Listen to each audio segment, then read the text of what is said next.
бир-эки суранычым бар. Биринчиден мына акыркы күндөрү жол кырсыгынан курман болгондордун саны өтө эле көбөйүп кетти. Ковидтен да көбөйүп кетти десек адашпасак керек. Кыргызстан боюнча бардык эле айдоочуларга, өзгөчө таксисттерге айланып кетейин, тегеренип кетейин суранарым. Адам жаны аманат. Өзүңөргө ырайым кылгыла, клиенттерге ырайым кылгыла. Адамдарды салып алып, дүйнө акча деп эле, же болбосо кызыкандуулук айдап, кыйынмын деп эле. Туган, андай кылбайлычы. Наристелер өлүп атат, аялдар өлүп атат, аталар өлүп атат, агалар, инилер өлүп атат. Канча адамдын көз жашы агылып атат, канча деген жетим калып атат, канча жесир калып атат.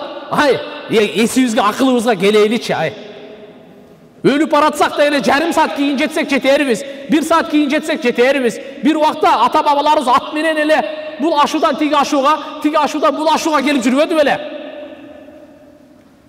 Ушунун бардыгын токтото турган сиздер, биздер. Биз биринчи биз өзүбүз рульга отурганда өзүбүздү кармайлычы кичине.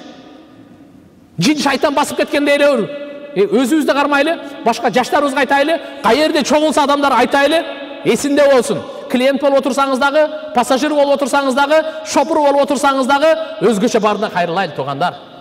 Адам жаны аманат экен, өзүңүздү кыйын сезе бербеңиз. Кичине эле учурда канча деген адамдар кырылып калды го.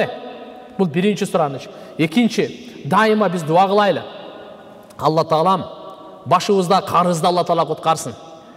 Пайгамбар саллаллаху алейхи ва саллям карызды болгон адамга жаназасын окубайлы коет эле. Береле шарт менен окуйт эле, кепилдикке ким алат депчи. Баласы же тууганы бирөөсү чыгып, бирок кепилдикке карызды мен алдым дегенде ана пайгамбарыбыз окуйт эле. Болбосо ушуну өзүңөр окуп алла деп коет эле. Карызы бар адам туган не болуп калат билесизби? Шейит болсо да күнөөсү кечирилбей калат.